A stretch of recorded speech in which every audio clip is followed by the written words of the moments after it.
Can you tell us a bit about like how did you decide to join Fabric from the management consulting? Absolutely. So as I mentioned, in the summer of 2020, I found myself without a job in a foreign country, trying to figure out things, basic life skills, in addition to figuring out a job.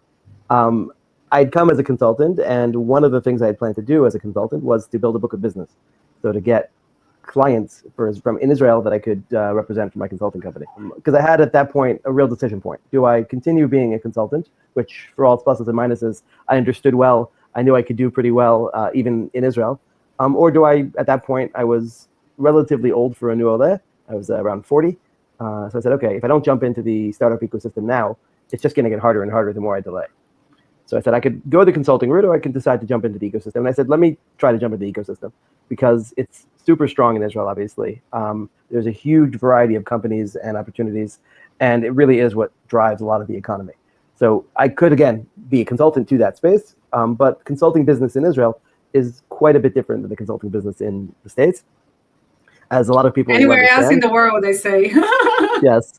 As a lot of people understand, Israelis are not particularly keen on taking advice. And there aren't that many companies in Israel that have the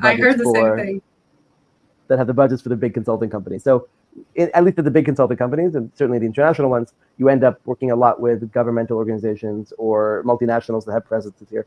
You don't work really with the startups because they're not hiring consultants.